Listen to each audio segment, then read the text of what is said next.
everyone, to episode 34 of the They Fly Now Show podcast. I am one of your co-hosts, Carter or Cartudito, joined with my lovely co-host, Hereth Productions over here. And this week, you should expect the unexpected because we don't have guests again. I Gotcha! know, I think it's the first time in They Fly Now history we had back-to-back episodes with zero guests, which is all right. You guys can. It just You guys better happens get sometimes. warm to our lovely voices. But the overall topic for today, we're going to be talking about behind the scenes things. So we're going to be talking about a little bit of like some marketing techniques, some box office stuff, some awards, some behind the scenes kind of little change it up for you guys.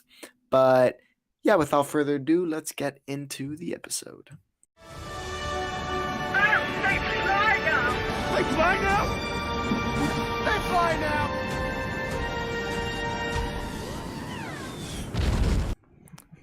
And we're live, and you guys can see we are the only two lovely faces you see on the screen. So I hope you guys enjoy listening to us talk, because this will be 3 hours. If you were to listen to this whole episode, which is probably going to be around an hour and a half, last episode's an hour and a half. That's 3 hours of just me and Hereth's voice. Never been done before. I think, again, the only episode that it's just been us is just the first episode and last episode and this episode, because we usually had a guest every week. It was just like, this episode was just like, it's behind the scenes. There's nothing really going on that much. It's just like, so it's just like, it's just a chill, again, back-to-back chill episodes. It's kind of like a nice coast in for the season, and then we'll pop it off next week with something huge. Yeah, for sure. Next week, we have a big episode. We'll wait to reveal it till the end of the episode, so you guys have something to listen for.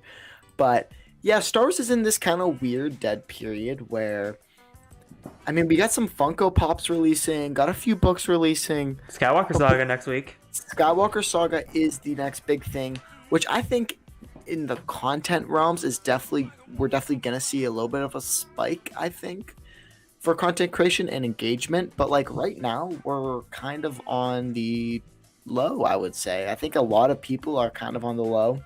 There's obviously a lot of talks with the Oscars last night and everything that happened there. I honestly think, I mean, we got Moon Knight Wednesday, which is going to be really, really cool to watch. Yeah. And then after that, it's nothing, build up, then Multiverse of Madness, then Celebration and Kenobi and all that. May's gonna be insane. That's gonna be the big. Oh, May's gonna be. Not only is May my birthday month, we got Doctor Strange, we got Kenobi, we got Celebration. Yeah, May's gonna be insane. Yeah, May. It's gonna be incredible. But for now, we're here, and I mean, we got the Kenobi trailer a few weeks ago, but we already talked about that. Again, there's just not a ton of Star Wars news. Yeah, there's nothing really much going on. We just do some story time here to begin. Well, I mean, we could talk about how I think we mentioned this multiple times on the show, but we did get an early copy of Queen's Hope, and I'm working my way through Shadow right now. I'm almost done. Read. I'm reading, my boy. Read, my boy. I am reading. Yeah, so we'll have it out. I swear. I know I said 2 weeks ago that we're gonna have the Peril out this week. But I swear we'll get it done. We will. We'll get it done.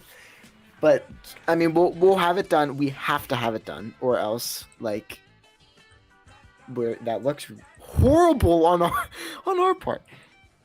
So I hope NetGalley and the publishers are not listening right now, because we'll get it done. We'll get it done. Anyway, I saw some cool Funko Pops today. Yeah. Which, I mean, we could just kind of talk about. Because I was at the mall and I was like looking around, and me and my friend, we always kind of make our rounds. So we usually enter the mall. We usually go to like FYE because it's right there. FYE and Hot Topic in my mall are like right beside each other, so it's really nice. We'll like walk into FYE. Didn't really have anything.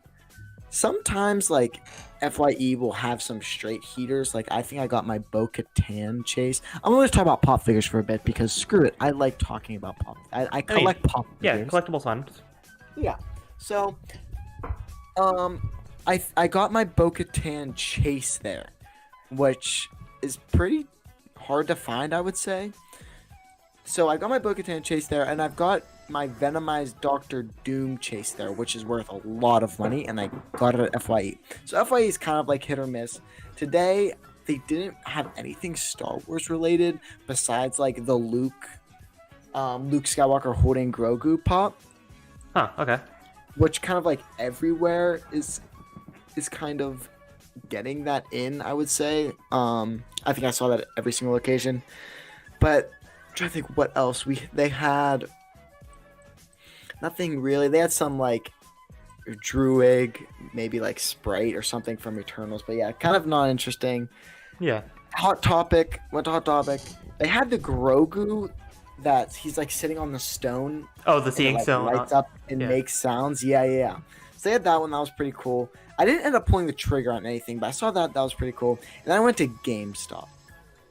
And GameStop had the heat today. Like, it was the most heat GameStop. Probably one of the most heat pop stores I've seen at like a mall that's not a reseller's pop store, like, in a long time. So I walk in. They have the Boba Fett Fennec Shand throne set. Okay. And I was like this close to buying it. That pop set is really, really, really cool. And I'm collecting a good amount of the Book of Boba Fett ones. So I was like this close to getting it. But I'm like, okay, let's hold off. Think about this. I have other things I want to buy, like the Skywalker Saga. So like maybe they had that. They had the entire Bounty Hunter collection that they're doing right now with like the Empire Strikes Back when they're all up on the ledge, like there's like the boss, Boba, Dengar, and then the other 2 or 3, and Vader. So they make like this whole little ring. So they had every single one of those, the Boba Fett throne, and then they had the 5-pack of the Bad Batch. And I was like in awe. Like, I've never seen that. And I have Wrecker and Omega, but I don't have the other ones, and they all have their helmets off. Ooh. And I was like, this is like really cool. And like the only problem was it was $50. And I was like, do you want to drop $50 on a Funko Pop set right now? Exactly. I was like, I can't drop 50 right now. Also, while you're talking about Grogu, I had a realization. How could we forget about this? The Expert for Shadow of the Sith came out this week. It did, that's right. And I said I wasn't gonna read it, and I did. I read a little bit of it. Oh my god, it's so like good. A line, and I was like, oh, because I said on Friday on the Pods One podcast that like I wasn't big into it, but then like a random TikTok came across of someone reading it, and I was like, all I gotta say is when it said and it turned to white, I was like, oh, it goes hard. When I mean it goes hard. It literally, when I was done reading the excerpt, like all the way through, I said, "This is about to be one of the best canon books." Like, I agree. Full stop. Like Chris was telling me, Star Wars lawyer was saying that Lucasfilm Del Rey were arguing over what expert to put in because there was 3 of them that they were fighting over, saying this one deserves to be the preview, this one deserves to be preview, and this one. So that's how you know it's a good book, when they're trying to figure out which one they put in. Because like Fallen Star was easy. It's like, okay, let's just put the beginning chapter. Other books are generally easy, but like if you have 3 different sections that you're like, this needs to be the preview, you know that book about to be really good. Really good. And a lot of times, like, I don't even know if I've read, of the 20 plus canon books that I've read, I don't know if a single one has had Luke Skywalker in it. The only one that I can think of off the top of my head is I forget. It's Heir to the Empire does. No, Heir to the Jedi. I was thinking Heir to the Empire. I was like, no, it's Heir to the Jedi. It's the weird book that's like set between 4 and 5, and like it's very divisive to my knowledge. Like where it's like you either really love it or you really hate it.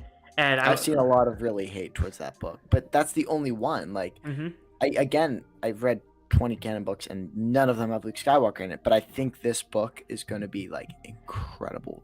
I think it can do a lot. I'm hoping for a great story with Lando and Luke tracking down the Wayfinder, or trying to. And Lando trying to find his daughter. Which I hope is Janna. Mm-hmm. And I hope we get some Snoke Palpatine stuff that irons out the contingency plan, because I think we need that right now. And the best part about the Esper, I'm not gonna go into details, is this is the first book I feel like connects 3 eras of Star Wars: the prequel trilogy, the original trilogy, and the sequel trilogy. It's like the first time you see them all get like thrown into one book, and you can see the effects of all 3 just kind of bleeding through to each other, which I think is awesome. I agree. I think it's gonna be incredible. But yeah, like my one hope for that book, which I guess it's kind of a big hope, and like I don't like having like big hopes for kind of books, but like I just really want stuff with a Palpatine contingency plan. 100%. Because I've said this before. I think I said it maybe on Pods One on Friday, that like it's there. Like the knowledge is there, and you get hints in Bad Batch, you get hints in Mando, you get hints in Aftermath, Tarkin, Battlefront 2. You get all these hints, but for whatever reason, the Star Wars fandom doesn't like to put context clues together, because there's literally a whole article on StarWars.com saying all the contingencies of Palpatine, and they literally an updated catalog where they'll just say this is what's going on. Yep. And because that's not in a story, people are ignoring it. And I'm not saying everyone reads the books, because a large majority of the Star Wars fan base doesn't. But if the contingency plan gets ironed out in one book, that's going to do wonders, because it's be like, okay, then read this one book. You don't have to play this game, read these 3 books, watch these series. You can just say, read this book, and it'll kind of iron it out. So I kind of hope that there's 2 plot lines going at the same time. One with Snoke, and what's his name? Why am I forgetting? Ochi Bastoon. Ochi. I'm sorry. And yeah, so that's my hopes for that book. The cover. Oh, it literally looks like a Quentin Tarantino poster. Like, it looks like a movie poster. You're just like, I'm like, damn, that's a really good. Because I was kind of secretly hoping before the book, because they haven't released, it was taking forever to release the cover. I was like, I hope the cover, it needs to be good. And when they released it, I was like, damn, that's a good cover. Yeah, especially after the horrible cover for Brotherhood. Oh. I'm sorry. I know some people out there like it. I hate it. It looks like a really bad Legends book. It's not. I don't know if it's as bad as this. New Dawn? That cover is, from what I've heard, it's literally just a lie. From what I've heard of that cover. Like, It's a what? It's a lie, basically. Like, a lot of the stuff that's on that cover just doesn't happen. I mean, it's just kind of just random things, like. Speaking of Brotherhood, Brooke, it's in the chat. If you don't like that cover, you're not allowed to read it. Brooke, I will be reading that book. And no, I do not like that cover. I'm sorry. I'm sorry. But thanks for the support. I know. That's why I said I know some people love that cover. I can't. I just can't do it. I'm sorry. It just looks like a bad Legends cover. It does. Like, it just looks like a bad Legends cover. I can't. Like, the 3D. Like, it's just a freaking. No, what they did is they took a lot of assets from Attack of the Clones promotional images and just, like, stitched them together in Photoshop and, like, drew over it. It looks really weird. Yeah. But anyway, getting off of that. Anyway, what else? What's else coming out? I think we covered Queen's Hope cover is incredible. Oh. All the Queen's Trilogy covers incredible. Oh, like Queen's Shadow looks great. Queen's Peril looks amazing. Queen's Hope may be one of my favorite canon covers. Like, I just love how it, like, they took the deleted scene of Revenge and basically did like a perfect drawing over it. Like, that's how you use movie assets right. It looks so beautiful. It looks beautiful. If you had to give your top 3 canon covers right now, what would you give them? Okay, I'd probably go. Does the order matter or just random order? Just top 3 in general. Midnight Horizon, Fallen Star, Out of Print, and Master and Apprentice. Midnight Horizon, Fallen Star, Out of Print. Yeah, that's solid. I would probably have to go Lost Stars. I love Tempest Runner. Tempest Runner does have a great cover. Of the ones I own, I'm just going to do the ones I own, because I think the Fallen Star one's really cool, but I've never seen it in person. So I'm gonna go Lost Stars. I'm in love with Tempest Runner. I love Queen's Peril. Peril looks great. Peril looks amazing. Master and Apprentice looks really great. I would also too. throw Bloodline into that list because I think Bloodline has a great cover. Bloodline is a great cover. I will agree with that. It looks like a war propaganda poster and that kind of stuff. So I like the feel of it, and everything that you want to know about the book is in that cover. Is it? Oh, it is. I never noticed that the outline. Mm-hmm. I told you that cover is literally one of the best covers. Oh my gosh! Wait, this cover just jumped levels for me. Oh, holy crap! It's like her shit. Okay, that's like perfect. That is like perfect. That is perfect. Okay, that's definitely in the top 5, I would say. Yeah, but kind of getting off of books again because like we definitely did like caught up on like everything that's going on in Star Wars. Kind of getting to like I don't know the main course of the episode with behind the scenes discussion. Again, Carter, I know you're going to take everything from 4 to 2, and I'll take everything from 9. How we're gonna break this up? We're just gonna give a few facts about and talk a little bit about marketing or whatever for the 9 Skywalker Saga films. We're going to be doing them in chronological order. So I'm going to take episode 4, episode 5, and episode 6. Phantom Menace and Attack the Clones. Hereth is going to take Revenge of the Sith, Force Awakens, Last Jedi, and Rise of Skywalker. I don't know how long each of them are going to take. I know my longest section is probably A New Hope, just because I know a lot about it, and I actually have a lot of the stuff, and I've talked about it a lot before. But getting into it, A New Hope, the way they kind of marketed it was really, really revolutionary for the time, because at the time, I believe no film was really marketing itself with shirts, with action figures, with cards. Like, there was a time when if you wanted an A New Hope action figure, you had to get this little like holder thing, and you had to wait to get your figures mailed in because they were so backlogged, and they were not at all expecting Star Wars to be that much of a success, which I think is something that's really, really interesting. And I actually have one of the figures.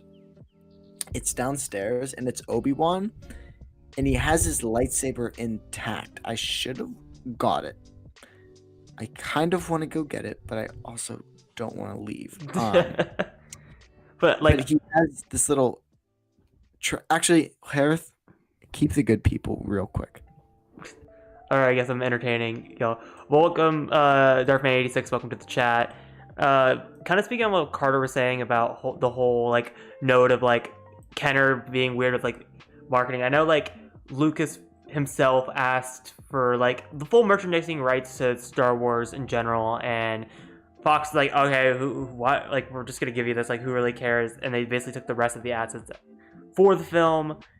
And I know that like Carter was saying, like Kenner had the whole issue of like the toys were so backlogged that you had to buy a box for it, and then they would give you the toy for it, and then a lot of it caused a lot of issues where like some of the toys are like some of the toys were so rare and like caused like whole like Star Wars has such a like awesome weird behind the scenes impact on like how we view basically everything if you really think about it, because like in general when it comes to that, like without Star Wars merchandising toy rights for like Marvel and like all these big franchises we wouldn't really have. I'm also welcome back, Carter. And I'm back. So it should be in this box, in my magical box here. I have a bunch of old things from Star Wars that my very generous uncle gave me that he collected when he was a kid. And honestly, this was kind of my first thing that I guess I collected whenever I started getting into Star Wars, like a lot, because he kind of gave them to me. So like these cards are worth a lot of money. Let's just say that, because there are a lot of very valuable ones.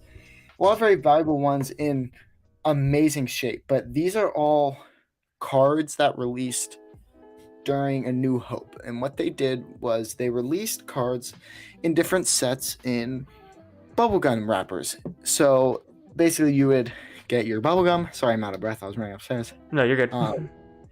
They would release sets in bubblegum, and then you'd get a few cards, and then they would have the entire set of cards would make a poster at the end or something like that if you collected the whole set. So I don't know if you can see back here. So I have my, for all the visual listeners, I have my, obviously like these are just movie posters over here, but then this right here is actually, it's kind of hard to see, but it's like the buff Luke Skywalker pre-movie poster, and it's the cards that are actually stitched together. So if I take, let's see, so right here I have, this is the blue set. I have this card, it's of Luke Skywalker with his land speeder or whatever, and on the back is a piece of the puzzle. Oh, So it's pretty neat. Yeah, right? So like this is number 26 and if I'll focus. And then if you put them in order, they would end up making a poster, which is something really cool and really unique.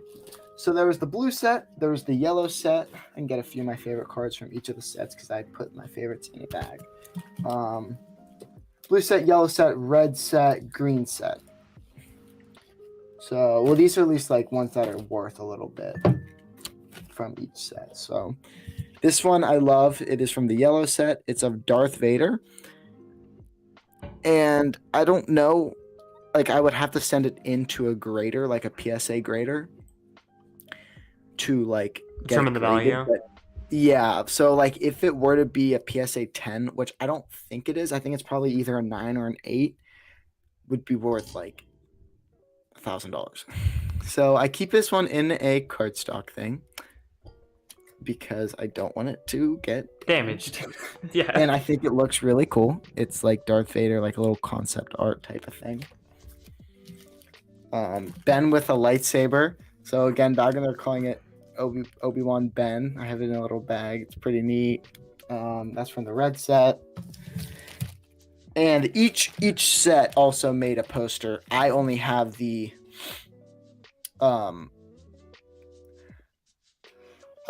I only have the blue set poster there on display. So I don't know what the green or the red set or the yellow set makes, but yeah. So that's something really neat that they did. And I think if your guys' parents are Star Wars fans, I would say odds are if they were fans when they released, they were probably collecting these cards. I also have this Obi-Wan figures. This was the figure I was talking about a little while ago. That is decently valuable because this little lightsaber shoots out of his hand. Oh yeah, it's like the weird like extended one that like kind of goes out like that. And a lot of times what would happen is it would break, or like this tiny piece would break, or this would break. So it's a very fragile figure, but it's pretty cool. Pretty neat. And again, like movies weren't really doing things like this at the time, so yeah, because it's pretty neat to have this that's intact from '77. Yeah, because I mentioned you're gone, like how like Lucas went to 20th Century Fox while they're filming A New Hope and said, "I want the merchandising rights," and 20th Century Fox was like, "Okay, like why would you want that? Like who cares?" type of thing. And then he turned around and made it like Star Wars into like the juggernaut you see with merchandising today. And and I brought up the whole Craner thing again and all that, and how Marvel, if you really think about it, toy collectibles wouldn't really be a thing without Star Wars. No, I don't think so. Definitely not. And like even like walking around, like you see a lot of people just wearing like, even if it's just a shirt that says Star Wars and it's the yellow text, like I see that all the time, even if I'm not the biggest Star Wars fans. They also did things like wrapping paper. I actually have a set of the first wrapping paper that Star Wars made still in the plastic. So let me grab that. It's right here.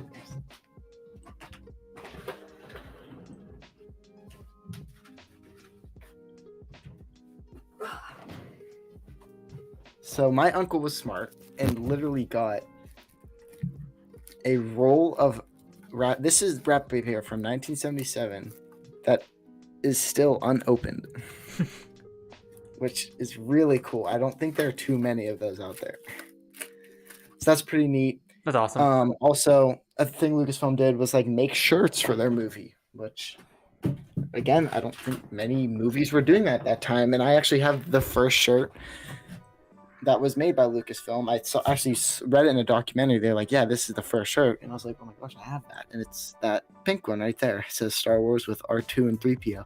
So I have those little framed up there. So I think that's pretty neat. And yeah, so New Hope marketing was just very interesting and very unique, and kind of set the pace for, and set the bar really high for a lot of these new wave movies that were coming after it, because again, Star Wars kind of revolutionized the game in that kind of standpoint. I was gonna say, for A New Hope, if I remember correctly, it was supposed to slated to come out in 1976. Then Yes. what happened was ILM at the time, which was new, only had like 3 visual effect shots done. They had to delay the movie a year. They had to crunch it all in like 6 months.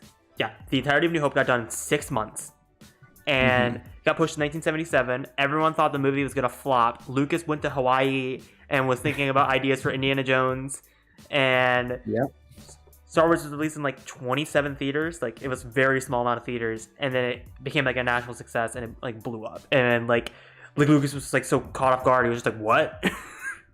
Yeah. I don't think Lucas thought it was going to be as big as it was, and it kind of took him off guard, which brings me right into the next movie, which is Empire Strikes Back. Because after the success of Star Wars and it being one of the first blockbusters, I would say Star Wars, Jaws were kind of the first big blockbusters, if you would call them. I think notably those two are the big two. Going to Empire Strikes Back, it was a hit. So in the first week of the movie releasing, the box office gained 60% of sales from the original Star Wars. So over 60% more tickets were sold to go see Empire Strikes Back than there were to see the original New Hope. And like going from like marketing stuff was kind of a lot of the same things, with like the cards and action figures, blow up lightsabers, which were anything like blow up lightsabers. And yeah, they actually made Empire Strikes Back, and they adapted it into a radio drama in 1982, as they did the rest of the original trilogy. So I don't know where to find it. I don't know if anyone who's listening, if you've listened to it and you're in the comments, let us know if you've listened to the radio drama of Empire Strikes Back. I think that would be a really interesting thing to listen to. But again, I don't know how to find it. I didn't even know that was a thing until I was doing research for this episode. Yeah. And I also know for Empire Strikes Back, again, the hype was building so high for Empire that like they were showing off stuff. Like, if you watch the Boba Fett documentary that they released before Book of Boba Fett, that like they showed off Boba Fett as an Imperial super commander. Like, that was how they kind of marketed him as like a Jedi killer type character. He was like an all white armor. Yeah. And they had him like walking around like parades with Vader, and then like obviously they flipped him to Boba Fett, the bounty hunter, for the Star Wars Holiday Special. And for Empire Strikes Back. Oh, the Holiday Special. Oh my gosh, what an acid trip that movie is. That special it's literally an acid trip. This year at Christmas, my uncle was like, "Do you guys want to watch the Holiday Special?" You got to do it at least once. And I went, "I really don't want to, but I will." And next thing I know, we're in Chewie's home on Kashyyyk with some weird doctor guy who is trying to defend them from the Empire, and then I don't know. And then Chewie's dad gets hooked up to like the brain thing, and then it inserts some dancing scene. You know what I'm talking about? If you know what I'm talking about, you know what I'm talking about. It is an acid trip. Again, with like again, like the Boba Fett stuff really comes in at like the animated stuff, like, and they don't really call him Boba Fett; they just call him Bounty Hunter the entire thing. And then that was promotion for Empire Strikes Back, and then obviously that led to that. Yeah, and shout out to Lebo Wan Kenobi. He does a crazy good Boba Fett cosplay, but it's Boba Fett, the original color scheme. So it looks really, really unique. And if you haven't seen that, definitely go check him out. So shout out to him. Also, in Empire Strikes Back, just some kind of behind the scenes things. Originally, George Lucas wanted Jim Henson to play Yoda, which I think is pretty interesting. And no one knew the Darth Vader, Luke's father reveal, except for Mark Hamill and James Earl Jones and George Lucas. They kept that a secret from everyone, so everyone would be in shock the night of the reveal. Everyone thought originally the line was Obi-Wan killed your father, and everyone was still like, holy crap. But then they made it obviously Luke, I am your father, and like, I guess like they didn't tell anyone, which I think is super interesting. I don't think that gets done very often. Yeah. Also, on the note of behind the scenes, I remember reading this that the David Prowse, the body actor for Darth Vader, which Lucas and him famously have this rivalry that still goes on until he died. But during filming, he would, because he knew he was going to get dubbed over, because I New Hope he didn't know he was going to get dubbed over, so he just recorded the lines as usual. But Empire, he would just say the most ridiculous things and constantly break Harrison Ford and Carrie Fisher on set. And like, I didn't know that. Like Irvin Kershner and Lucas would get like really pissed at him because he would just say like, the most ridiculous things because he just knew James Earl Jones was just going to say the actual line. Mm-hmm. Oh, that's hilarious. I did not know that. Also in, I'm trying to think, anything else for Empire before I move to Return of the Jedi? I mean, Mark Hamill was isolated from the entire cast for like, he said he would go to filming each day and he would check the list of filming, like what shots need to be done or like what scenes need to be done. And it would be, because obviously he was with Yoda for most of the film, so it was like him and Yoda, on Dagobah. And he's like, damn, I don't get off Dagobah for a while. Huh. Oh, and also Dagobah, that's actually another thing that I've learned just kind of while doing research and stuff. That Dagobah is a stage. It's elevated off of the rest of the set because they needed space to do Yoda because Yoda's a puppet. So they elevated the entire stage, and so that allowed Frank Oz to puppeteer Yoda, which I think that's something really, really interesting that they did. What is Brooke saying?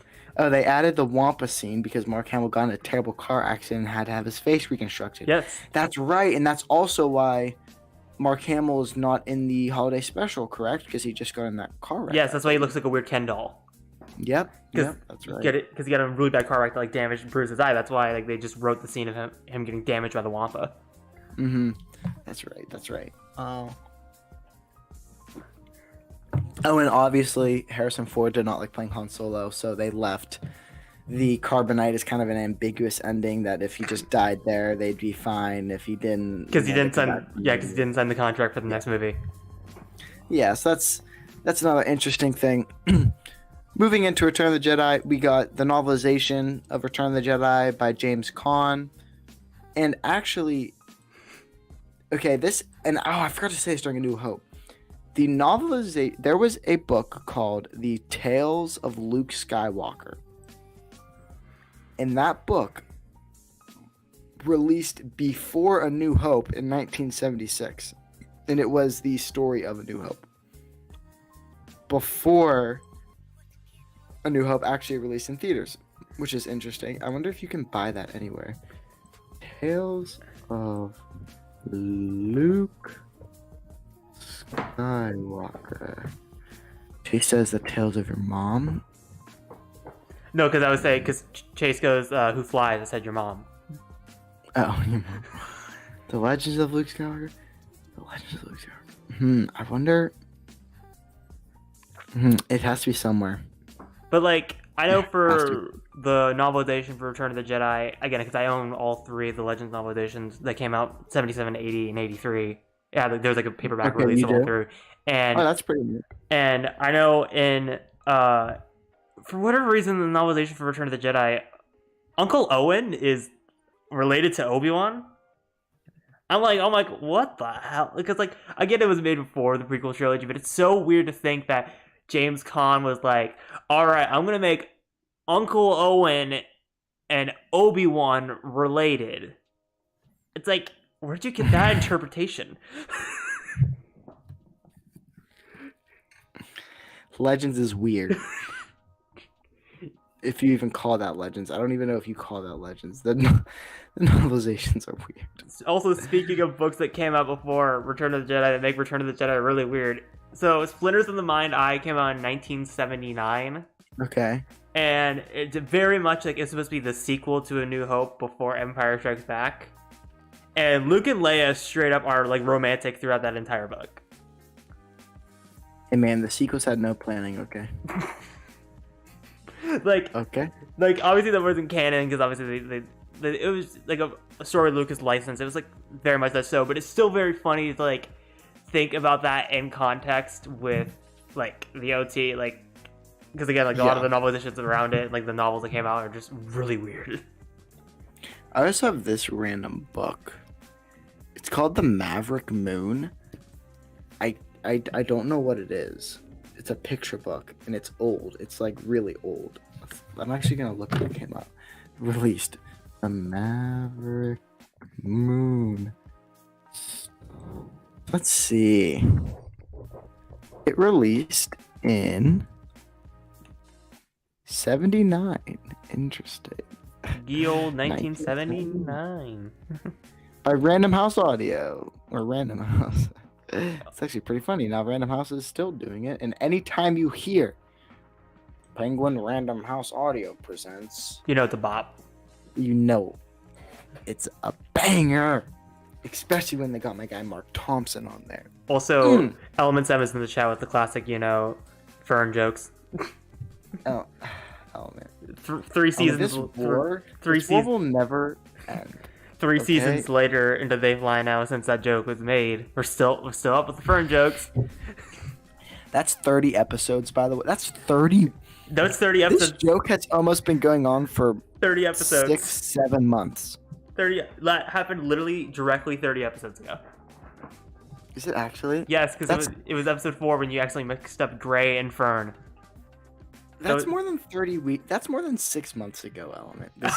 This will never end. I'm gonna see Element at Celebration, and I'm just gonna call him Fern, and I'm not gonna not call him Fern for the rest of the con. For 4 days straight, I'm gonna call Element Fern. Fern hasn't even been on the podcast. She hasn't even been on the podcast. It's just this running joke. I have never talked to Fern. Not that I don't want to, but I just never have. And me and Element have this giant war going on between someone I have never even talked to. She has no clue who I am. Just because you flipped the two creators' names. Shout out to Gray. Shout out to Gray, by the way. But anyway, getting back to Return of the Jedi behind the scenes. Return of the Jedi behind the scenes. Again, we got the audio drama for Return of the Jedi, which I want to listen to. Where do I find this radio drama? There's probably someone that has like an archive of like all of it, like somewhere on their computer or something. Like you could probably find it somewhere. Someone had to archive it. Return of the Jedi radio drama, adaptation radio film by National Public Radios. That's true. I don't know. I'll have to find it somewhere. I had that, and then it was obviously also supposed to be called Revenge of the Jedi, which I think most people knew. I think most people know that it's supposed to be called Revenge of the Jedi. Also, obviously, well, I don't even know if this is obviously, but like the only reason Luke Skywalker's lightsaber is green is because the blue was blending in too much with the sun, so they had to change it up. Which, thank goodness they did, because who knows if we would have gotten all blue lightsabers from here on out if they didn't change that to green, which is interesting. Then obviously we got purple and Yeah. white, everything, which is pretty cool. Like, I also, speaking of that whole sequence of Jabba's palace, I know there's a really funny, I don't remember what book it's in, but there's a really funny dialogue between Lucas, why am I forgetting the director for Return of the Jedi for a second? Richard Marquand. It's Richard Marquand, Lucas, and Gary Kurtz. It's like the three of them having this conversation about the plan and how like it absolutely makes zero sense, but they're just like, you know what, let's just roll with it type of thing. And it's just like it doesn't make any because they keep like talking about like Luke's lightsaber, like how it turned green, and then they're like, you just made a new one, and then like it's like you can like read someone was type of their entire conversation, what they were saying, and it's really funny. Yeah, that whole scene that whole sequence is just hilarious to read, and like the behind the scenes aspect of it. Yeah, that whole scene's crazy. I really didn't have too much for Return of the Jedi, besides the hype for that movie was crazy. I've seen some like footage of like people waiting outside dressed up like Darth Vader, like to go and watch Return of the Jedi. They also needed to like the whole reason that Yoda says that Luke is Vader's son is because people didn't believe it, and kids like legitimately were having like mental health issues because they like did not believe that Vader was Luke's father. So they were like, okay, we're gonna add in a scene with a very reliable narrator because people were like, oh no, that's not true, it's not true, why would Darth Vader say that, he's lying. So like, okay, we're gonna have Yoda say that because everyone will believe it if it's Yoda. And so that's why that whole conversation is in there, which is pretty interesting. Yeah, I believe. Do you have anything else for Return of the Jedi? Well, I have like a couple facts.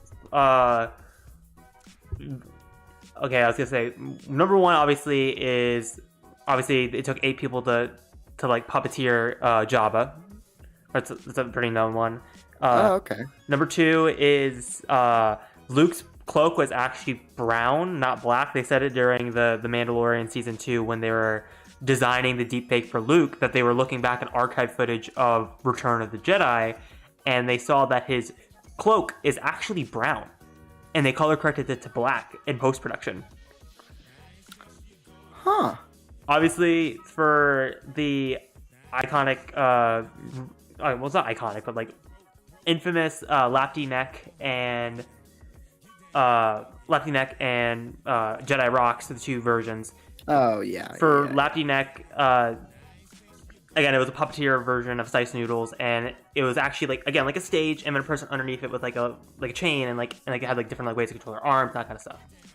Huh. Hey, I did not know that. I like Jedi Rocks better, and I also like. I don't like Yub Nub. I prefer. I like the Yub Nub. I think I understand the appeal. I prefer Victory Celebration. I actually do prefer Lapti neck to Jedi Rocks, like by a lot. I think it tonally fits the scene better. That is true, because it keeps that like kind of dark, dingy theme. As Jedi Rocks is just kind of like it distracts you from what's going on. Yeah, Slice Noodles is a very interesting, and it's also interesting that we see Slice Noodles in Clone Wars. Yeah, like flirting with the other Hutts, and you're like, interesting. Yeah, Victory Celebration. I never got Yub Nub. I don't know if it's just because I'm young and I was born in 2003, but I really don't like Yub Nub. Like compared to Victory Celebration, like that is so perfect. I agree. I think Victory Celebration fits the film better, but I have seen, you can find them online pretty easily, the unaltered versions. Some people did like restoration projects where they got like film prints from theaters and they just scanned it in 4K and you can watch it online. And like, it looks just as good as almost the Disney Plus versions. And I recommend doing that just for like reasons, because I feel like these are the versions that came out in theaters. Just kind of watch them and then go back to the Disney Plus versions. I've seen it all the way through, and honestly, I kind of do prefer a lot of the unaltered version to the special editions of Return of the Jedi. I feel like it's the film that gets affected the most by the changes. Because like Lapti neck, obviously, Sebastian Shaw getting changed from Hayden, that Vader screaming no, like there's a lot of changes with Return of the Jedi. Yeah, the no. I think the no. I prefer it being quiet and silent. That's a tough. See, that's a really tough debate because it does give like some emotion to Vader, where you don't really get much emotion because you can hear that. No. But but I feel like the shot was so visual. You could understand everything that was going on in that sequence, and you can read almost exactly what he was thinking. Like I thought everything was perfectly just shown to the audience. That's true. That is very true.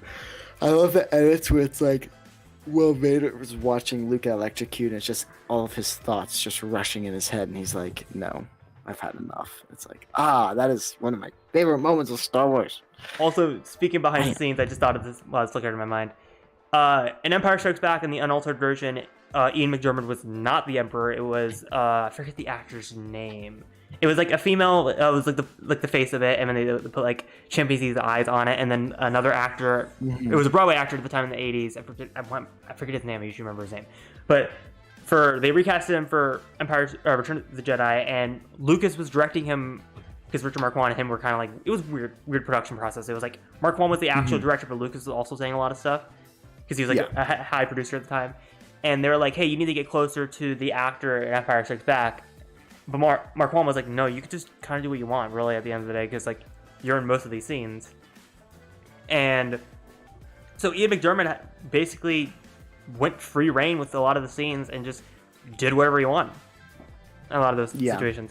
And also, speaking of production issues, Return of the Jedi actually was had a completely different name for the production that hide, because like for example, like if you're buying sets or like locations, they'll raise the price if they'll know, like let's say for example, like it's a big blockbuster like Indiana Jones or Star Wars, they'll be like, we're gonna raise the price because we can charge more because obviously you have the money to pay it. So they went under a completely different name for the production. I think they called it Blue Harvest.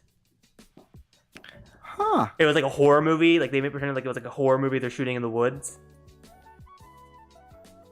What?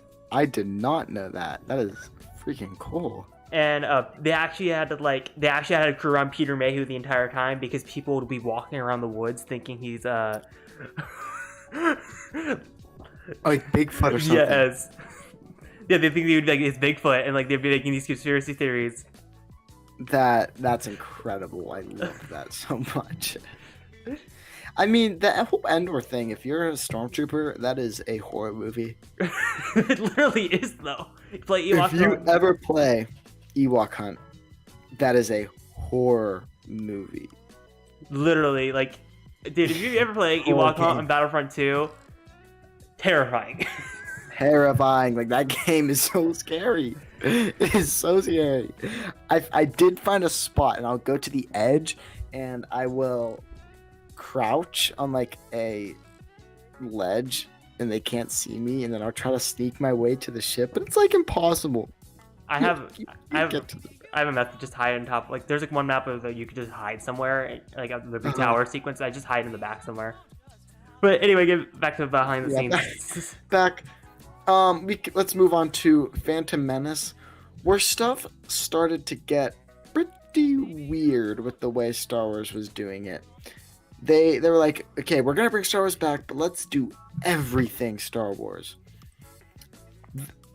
There's two things that I found weird and just kind of scarring that they did for the Phantom Menace marketing, and that was a Jar Jar Binks tongue lollipop.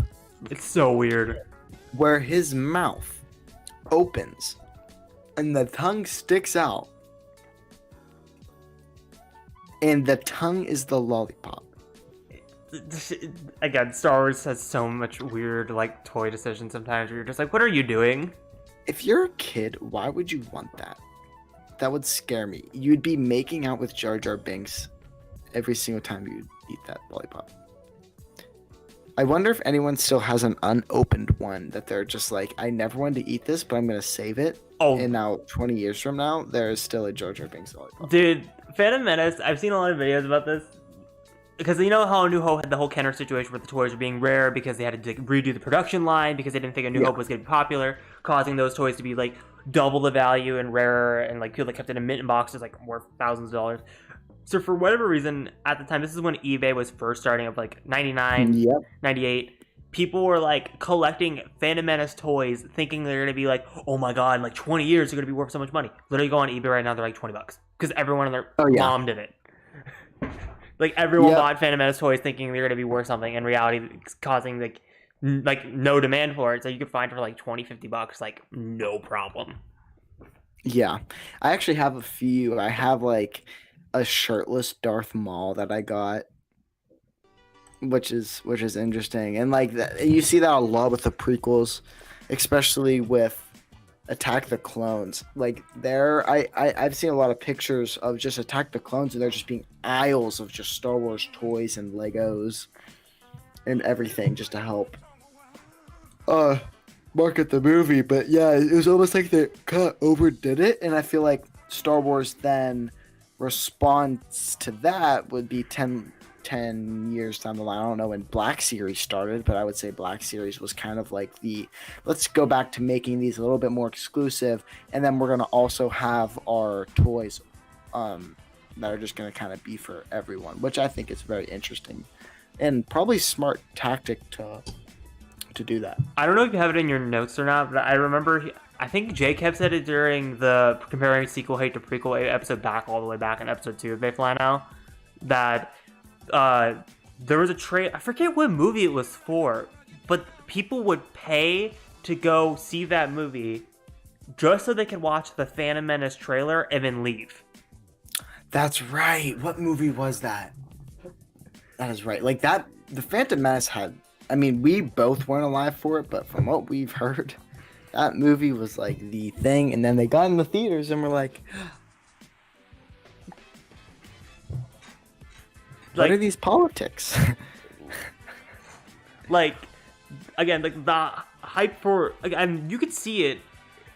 I recommend watching The People vs. George Lucas just ironically because like a lot of it like very much still hold up today with like fans, but like of how they react to stuff, but like you could see a lot of the stuff about Phantom Menace, like how much build up there was. Like there was like news coverages of like when the movie was coming out and like the lines into the theater and like again like people going to see a movie just so they could watch the trailer for Phantom Menace, or like how because Phantom Menace was the first time they released a movie trailer online through like I forget what I think it's like QuickTime, and like people said they had to try to download it through dial-up, and like they would like because dial-up internet was so slow, and like anytime someone would call, like the download would instantly like cancel and you'd have to restart it, and it was like a 600 megabyte file, which now we'd be like, oh, that's nothing, but like back then that was like a big file. Yeah. So I've heard like stories of that. Yeah. Now you just look on YouTube, but apparently back then it was not so easy, which I cannot imagine. Like, imagine if you had to go through a bunch of trouble to look at the Kenobi poster or the Kenobi trailer. That would like suck. That would suck. I would hate that. I think fans would have a fit. I'm trying to think anything. I mean, like they had. Oh yeah, the second one. So I said the Jar Jar Binks the lollipop was something that was pretty scarring. The Darth Maul blow-up lounge chair. Oh my god, that's something else. Where Maul's arms are like this, and they are the lounge chairs, and you are basically spooning with Maul every single time you sit in this chair. I wouldn't want that. Maybe if you're like a big Maul stan, maybe you would. I know. Why am I forgetting her name on TikTok? I know she bought one off eBay unironically, and she just like jokingly sits in it in videos. Mm-hmm. It was what's her name? Who's on the Maul episode? No, she wasn't on the Maul episode for They Fly Now, but like I know. I forget. Why am I forgetting her name? But like, yeah, she would sit in the like the Maul chair. But yeah, I know. Like again, Phantom Menace had a lot of like weird like toys and that kind of stuff. Also, shout out to David Xanatus 1138 who was on last week. He said it was The Waterboy was the movie by Adam Sandler. Okay. Was the movie that had the trailers.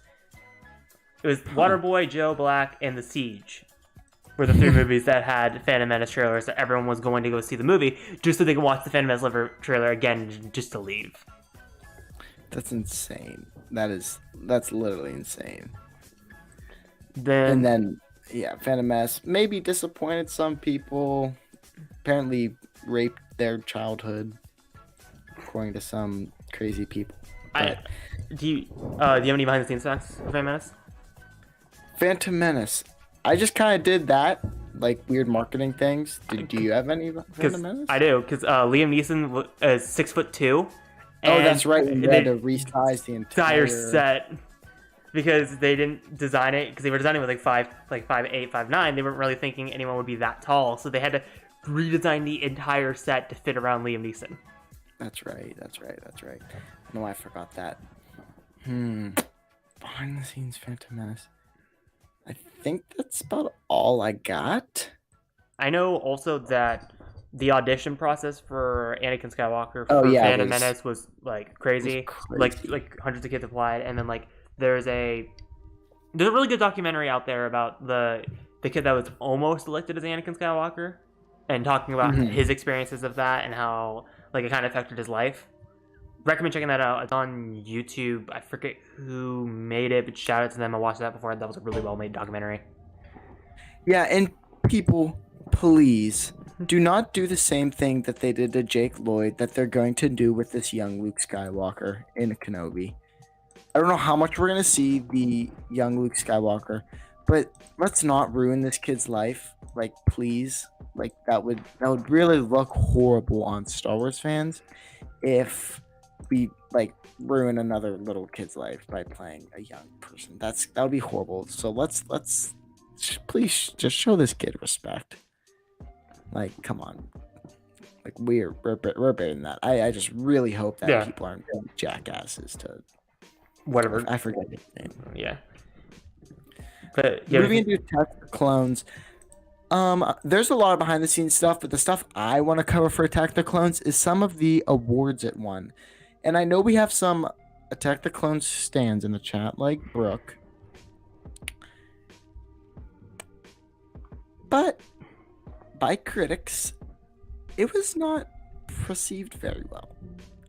So let's go over some of the Academy, or just some of the awards it won. By the Golden Raspberry Awards, which happened on March 22nd, 2003, it was nominated for Worst Picture, Worst Director, Worst Screenplay, Worst Supporting Actor, Worst Supporting Actress, Worst Screen Couple, Worst Remake or Sequel, and it won 2 of those for Worst Screenplay and Worst Supporting Actor, which I mean, I don't know. Like, supporting actor, supporting actress. Hayden Christensen won the Worst Supporting Actor at the Golden Raspberry Awards. I don't think Hayden did that bad. I think it was more of the writing. Let's be real here. Yeah. I don't think it was that bad. And then at the Stinkers Bad Movie Awards, it won the Worst Supporting Actor. It was nominated for the Worst Screenplay for a film grossing more than $100 million worldwide. And it was nominated for the Most Non-Human Character, Jar Jar Binks. Which is, he's not even in the movie that much. He's not. I would think he would win that for Phantom Menace, not for Attack of the Clones, but he still won.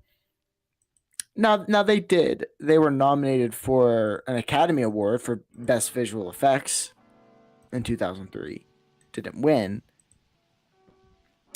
But there was definitely a lot of negative perception by the critics for Attack of the Clones. Personally, I think Attack of the Clones is all right. Yeah. And I like it. I was gonna ask, great part, but yeah. I was gonna ask, do you have any behind the scenes stories for Attack of the Clones? Attack the Clones, I honestly just kind of had that stuff. So I can mention some of the stuff. I know before the movie came out, again talking about like before release, leading up to the movie, I know it was a lot more quiet than Phantom Menace. It was kind of like a weird like. For sure. It was because like everyone was disappointed after the release of Phantom Menace. So it was a lot of like, oh, kind of hype for Attack of the Clones. So like it had a little bit of build up leading up to it. It was like a little bit like like Phantom, like the section of the Phantom was excited. Again, this is during a lot of the prequel hate. You can kind of have the Razzie Awards leading into Attack of the Clones. Then behind the scenes factoids, I know that again we know the infamous Samuel L. Jackson asking for a purple lightsaber in the behind the scenes documentary. Well, Dooku, the shots of Yoda fighting Dooku are all up close because Christopher Lee was too old to do any of the stunts. Then I know he asked for his lightsaber to be more like a fencing lightsaber because he was a master fencer during his time as a secret agent. Then for the arena, a lot of people don't know this, that the actual arena and like Camino are actually like miniatures. People easily assume that a lot of it is CGI, but no, there's Phantom Menace, Attack of the Clones have a lot of miniatures. Yes, they were blue screened in. That's why people think it has that CGI look, but in reality, the background was miniatures. Like Coruscant was all miniatures. The battle arena, like I said, Geonosis is a miniature. Dex's Diner is leading into it. That shot's a miniature. The entirety of Camino is a miniature. Maybe I'm missing more off the top of my head, but like I know that was that. I know behind the scenes when they casted Daniel Logan as Boba Fett, he never saw the original trilogy and was requested by Lucas to go see it. That's a behind the scenes fact. Ewan McGregor, there's a lot of reshoots of Attack of the Clones where I forget what movie he was shooting. I'm trying to remember what movie it was, but he was wearing a wig for a lot of scenes with his mullet. I'm trying to remember. Oh well, yeah, and like the beard was fake for a lot of it. Yeah, I'm trying to remember if there's anything else that I'm missing off the top of my head. I don't know. And I pass the stage to you for Revenge of the Sith and the sequels. Yeah. So mainly for Revenge of the Sith, like kind of building off what you did with the whole like before the film came out type of thing. Just like Return of the Jedi, the video game and the novelization came out before the movie for some reason. So you could technically, if you really wanted to, spoil the entire movie for yourself by reading the novelization and playing the game. Genius move on Lucasfilm's part. In the game. That's right. We left out on all the games that were for like the original Xbox and the original PlayStation back in the golden age or the old age. Yeah. For all you.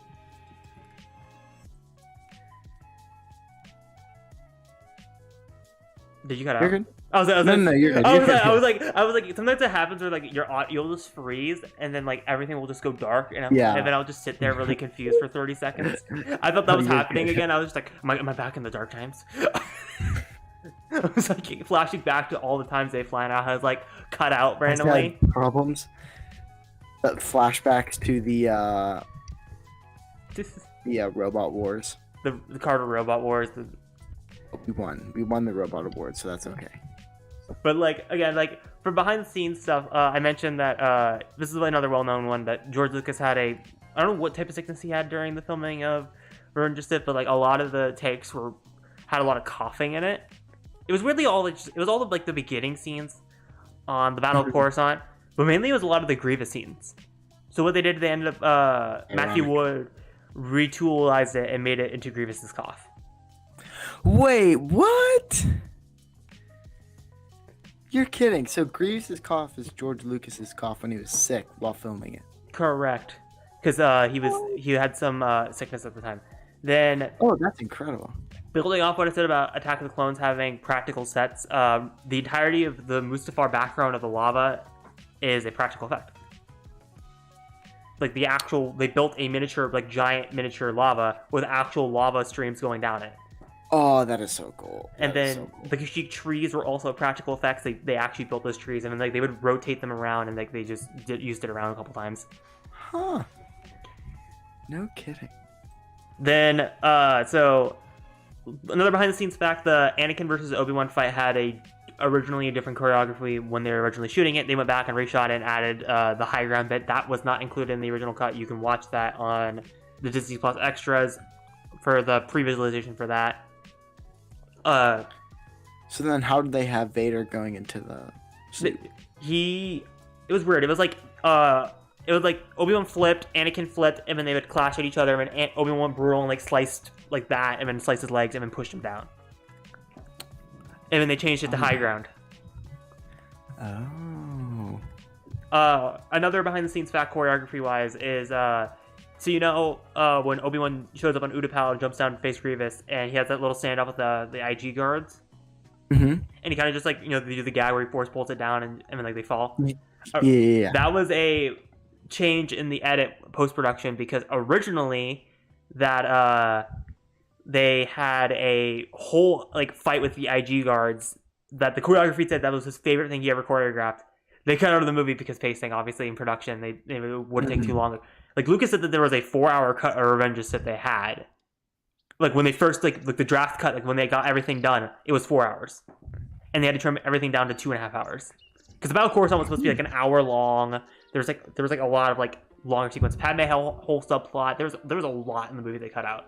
Like Chris references the water sucks, that really sucks line. That was a deleted scene. I feel like they should have kept in the Padme stuff scene of Padme. Yes, that was complete BS. Yeah, because that scene's incredible. Like her seeding the rebellion behind Anakin Skywalker while Palpatine and Anakin are secretly forming the Empire. Like I like how they kind of clash at each other. Like, yep, and it's just like passing her legacy on to Leia means so much. Like, yeah, I really wish that they kept that in the movie, which we haven't read. I'm not done with Queen's Hope, but maybe that's in Queen's Hope. I don't know. I don't know. Spoilers. But like, again, I know in the behind the scenes documentary, there was again going back to Mustafar, a lot of the assets actually came from an actual real. I forget what volcano. There was a volcano that erupted near like by London. I forget where exactly. It could have been. I don't know where. It was geographically similar, and they flew down a helicopter crew to film it like erupting because it was like big earthquakes were happening, and they're like, go down there, and they filmed the lava, and you can see a lot of the assets being used in the background during their fight. Huh. Also, speaking of choreography, Anakin versus Obi-Wan, apparently they practiced it like crazy the entire time. That like everyone on set was like, this could be like an entire show of like Ewan McGregor and Hayden Christensen basically practicing like of like them doing the choreography because like they went so hard at it. I mean, imagine how difficult that would be to choreograph that. Boom, boom, boom, boom, boom, boom, boom. And it's not like they don't have the power today, but it just doesn't make sense, which we might get into later on, because that. Again, kind of turn this table to you. I know we all kind of like divided, like looked for stuff, but do you have any memories for Revenge of stuff like behind the scenes? I mean, I know Revenge of the Sith. Whenever everyone's like, "Oh my gosh, the sequel, they have so many errors." Like there were errors in Revenge of the Sith. Like Grievous's lightsabers changed like 3 times throughout the fight. Oh no, he's using like a blue Anakin Skywalker lightsaber at some point. He's using just like the lightsabers literally change, and you can frame by frame like see when they change. So like people like to nitpick, but whatever. It's Star Wars. You don't nitpick. Just watch. Stop complaining so much. Trying to think what else. Oh, Battle of Coruscant, I feel like is Lucasfilm's way of saying we had this bad animation during Attack the Clones. Let's show you. I wouldn't say bad. It was just more like it was new at the time. New. I feel like the whole Battle of Coruscant was Lucasfilm saying, "Okay, let's show you what we're really made of," and then that was how stunning the Battle of Coruscant still looks today. Revenge of the Sith I still think it's one of the best openings in the entire saga. Oh, for sure. I think that opening's great. I think the New Hope opening's great. I think the Rise of Skywalker opening's incredible. Yeah, I mean, I would also say the Force Awakens opening as well. Yeah, with Rey. Oh, well, with Kylo. Yeah. Kylo arriving in the First Order troopers going down on Jakku. Yeah. But great. I'm trying to think of anything else for Revenge of the Sith. I basically kind of went through most of it. Yeah, I think you're good. Move on to Force Awakens. Obviously, when it comes to Force Awakens, dude, the hype for Force Awakens was unreal. Like, I've never seen that much hype for a movie. Again, this is just speaking in my lifetime. That was insane. Like, once like Disney bought Star Wars and they said, yeah, J.J. Abrams is attached to Force Awakens, it just went and it was carrying for like 3 straight years. The teaser came out and like there were so many videos of people like crying and freaking out and like screaming, and it was just like there's a really good video online of like John Boyega watching the trailer for the first time, and he like when Finn activates the lightsaber and they're about to go at Kylo and it cuts to black, like he freaks out, jumps and flips over the couch. That's how excited he gets. Like that's how excited he was to be in Star Wars. That's incredible. Yeah, the hype for that movie was insane. Like insane. And speaking of the lightsabers, I do have this written down that Force Awakens was the first time they used LED lightsabers on set because it was the first time they could get those small electronics to light up the blade. We had a little bit of it in Attack of the Clones, but like the reason why the scene was so dark between Anakin and Dooku is because there was a really long wire going down into the saber. So that's why they only could do it for like those couple seconds, and they just cut away from it. They have now we get these sabers, LED sabers.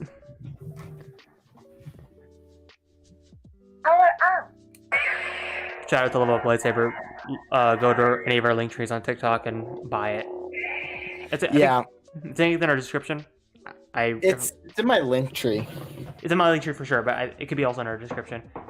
Oh my God, Chris is probably going back to toxic Star Wars fans being toxic Star Wars fans. I forgot about the racism towards John Boyega. That was. Oh, good. Like, I know everyone like talks about how there was like 3 or 4 times when the fandom was not divided or like crazy. Force Awakens, I'd say it's a few times, but we had like those fans, but like they were like very, very small and in between. But like, yeah, the hype to Force Awakens leading up, I remember, like I've had a conversation with people like, including myself, where like, oh yeah, I watched the trailer like hundreds and hundreds of times, like before Force Awakens came out, I had that thing on loop. That trailer's absolutely incredible. Then, well, and don't forget the Journey to the Force Awakens books, which whenever Disney bought Star Wars, they made their own canon, released a bunch of books leading up to Force Awakens, such as Aftermath and Lost Stars. Aftermath, we got Lost Stars, we got Shattered Empire. Shattered Empire. Got a lot of really, really cool books. Leading up to the Force Awakens, that they added some aspects of those books into the movies, which is cool. Like Snap Lexley. Yes. Exactly. Yeah, Snap Lexley is probably the biggest example of that. But yeah, again, like I mentioned, the LED sabers. Another behind the scenes fact, not so fun, but we were talking about this earlier, that during the filming of Force Awakens, the Millennium Falcon door had a malfunction, and it broke Harrison Ford's leg. And they had to stop production for an entire month. That's right. I forgot about that. Oh, I didn't even know this one. Brooks just said this in the chat, that apparently Anthony Daniels hated the red arm. Huh. I know it's explained in... I know it's explained in a comic. I forget which exact issue and run it is. Mm-hmm.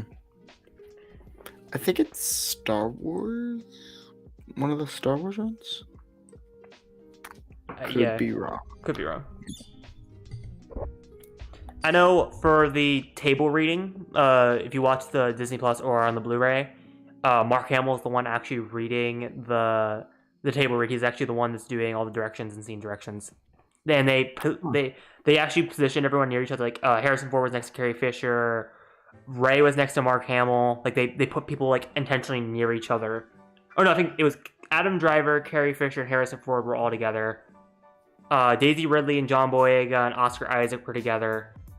And Mark Hamill and Anthony Daniels were together on the other side. Like they intentionally put people together by like where their scenes were and who were connected to each scene.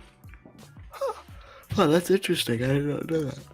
And then I also mentioned another fact that Phasma, I recently learned that was a homage to like a Hollywood visual effects artist at the time of Don Cristiano. Like, I'm sorry if I butchered that name. He worked on Blade Runner, but the reference to Phasma comes from the movie Phantasm, which they did as a homage to, because Blade Runner was such a huge effect on visual effects that they honored him so much that they took it from the movie Phantasm. Oh, that's interesting. I did not know a lot of these. That's really cool. Again, is there anything else for Force Awakens? Oh wait. No, you got a lot there. Yeah, I did not know half those things. So. Well, actually, I just remembered something else. Originally in the film, Oscar Isaac Poe was supposed to die. I don't know why. I just read this from broke me over on the same way. Like literally, I saw that just pop up, and then I thought about it.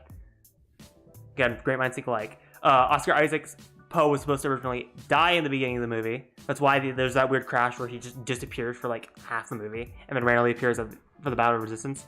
It's because in the script he was supposed to die, and then Oscar Isaac basically convinced J.J. Abrams, and J.J. Abrams liked him so much in the role that they kept him for the entire trilogy. Hey, and Oscar Isaac's now Moon Knight. Moon Knight. Yeah, that's awesome. I love that. But again, I think that basically covers Force Awakens. Is there anything else you have to add for that? No, you're good. Take it away. Oh my god, I just aired that. Okay, for Last Jedi, I have a lot here. So, again, leading to the film, I remember the hype for Last Jedi before leading up to the movie. I remember seeing the Celebration teaser for the Last Jedi, and I remember the hype of that. The Snoke theories. The Snoke theories. I remember everyone speculating about Luke saying it's time for the Jedi to end and all that, and all the hype leading to that, and like what was gonna happen with Kylo and Rey and everything. But again, that's really there was a lot of hype leading to Last Jedi. Not as much Force Awakens, but there was a lot. Like actually, no, I would say there's probably the same amount leading into Last Jedi. Then going into the behind the scenes aspect of the movie, did you know the fact? I think we said this a lot in BCs before, that during the Praetorian Guard fight in Last Jedi, they had to ADR a lot of the fight because Adam Driver and Daisy Ridley decided to have this little game on of who could say the most slurs on set. That's right. That's right. That's right. So Daisy Ridley said it. I think it's for Variety Fair. Said in an interview that she used to say she dropped the C-bomb a lot on set. And Adam Driver, I don't know what he was saying. You can kind of make out. I think he was dropping the F-bomb a lot from what I was seeing because like I watched the scene again before the episode, frame by frame, and like they were like going crazy about it, and like you can like see when she drops the C-bomb, like you can actually pinpoint like that's the scene.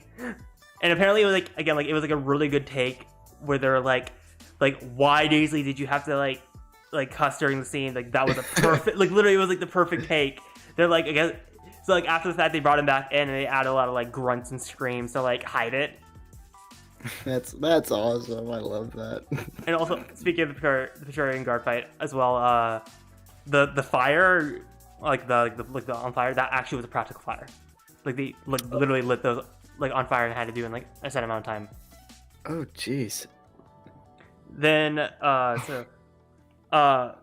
going back earlier in the movie to Leia reprimanding Poe, they recorded that had like a lot of takes, and in total, Carrie Fisher slapped Oscar Isaac 35 times. That's right. Yep, I made a TikTok video about that.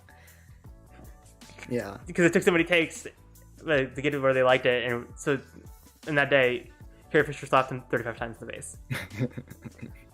Going to Octo with the Porgs, they were made because I forget what bird it was, but there was a bird native to that island that they were just in a lot of shots. So they had to CGI them out, and they were like, we don't want to just like have blank scenes of just nothing. So they decided to. Porgs. They made porgs. So they did. Oh, it was puffins. There you go. Brooke just said it. Brooks, I hear it. This is support. But yeah, they made puffins and they just would put them in the background. But they decided to place them out with porgs. Then I was literally just gonna mention that as the foreshadower when Rey and Ben touch was an actual practical effect. Like they got like a bunch of ropes to different rocks and they pulled it back and just so when Luke like shows up and like stop and it shatters. That was practical effect. Oh wow, that's incredible. That is really incredible. Again, I'm trying to think of anything else behind the scenes wise. I think you're good. I know there's a really cool documentary out there about Andy Serkis's performance as Snoke, and you can see the behind the scenes of like what he, because like him in the motion capture suit and him acting alongside Daisy Ridley, and like his hand, like a lot of it is like shots of like his hand touching Rey was a practical effect. Like they used like a practical hand, like you'd puppeteer a hand. Mm-hmm. But like anything like that. Oh, I did not know that either. Brooks literally just helped being the MVP this episode. Should have had Brooke on. Dang. Apparently, they flew out Adam Driver to the island so they could do the shots of him during the force time sequences. Because their chemistry is so good. Interesting. Man, Brooke, I didn't know that you knew so much. We could have had you on. Again, I'm trying to think of anything else for Last Jedi. I know like there was like the infamous like, oh, Mark Hamill had issues, but like that should have been publicized type of thing. But then he got over it. He got over it. And he likes it Saw now. the movie.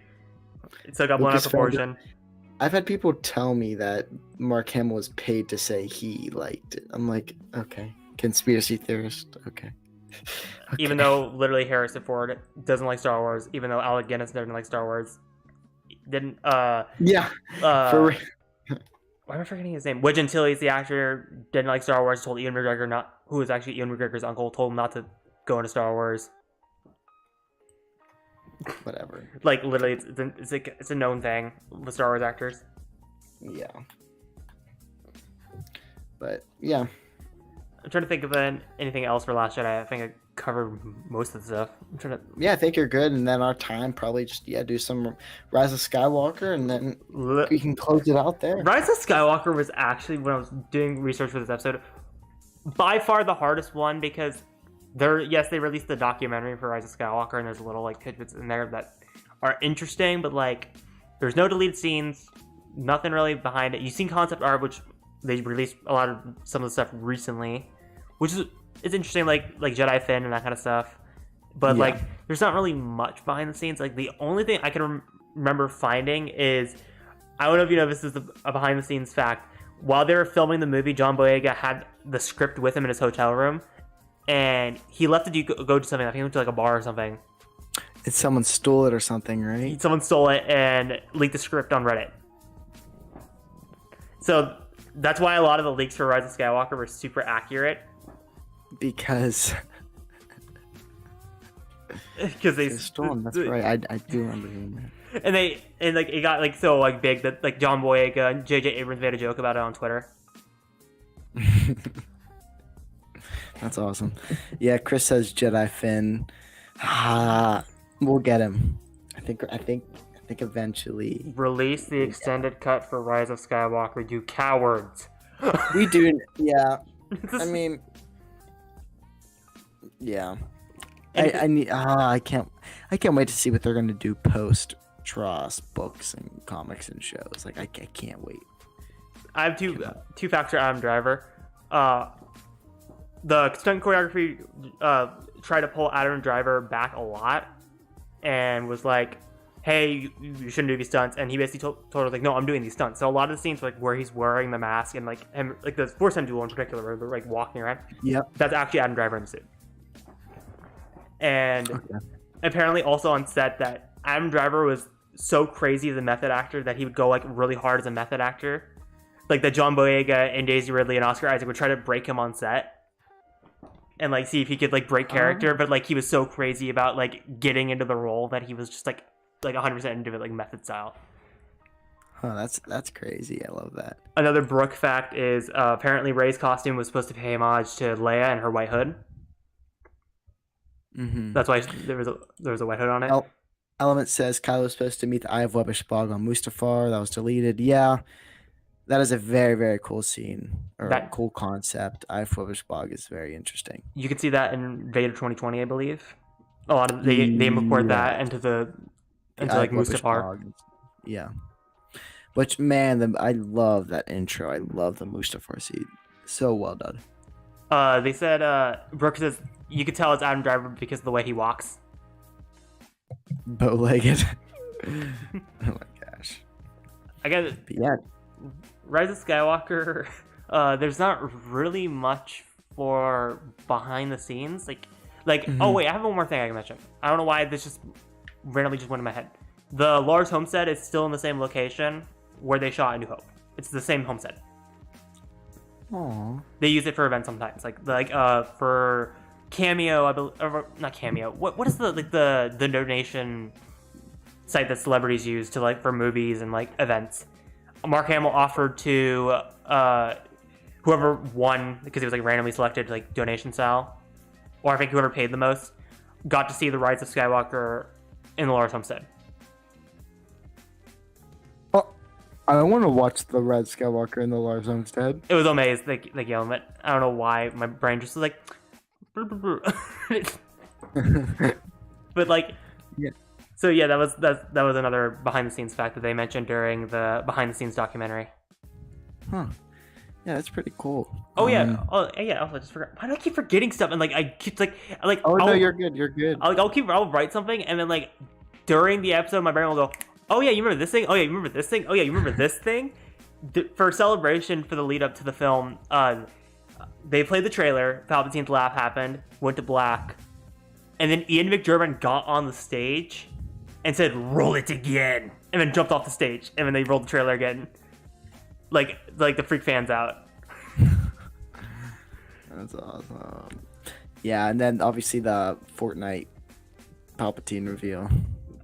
Again, I'm trying to think of anything else like behind the scenes wise or lead up to the movie. I think that might be a good place to end it. We're at an hour 30. Yeah, got a little round episode, an hour 30-minute episode. Very good. Real quick, thank the chat. We haven't done that in a while. We got Element, Chris, Brooke. Oh yeah, speaking of Brooke, we need to do a Far Far Away Factory plug. We haven't done Escape Reality Films real quick. Darth Man, Xanatos, Forward into the Black Chase, Pods on Podcast, Vanessa. Thank you all.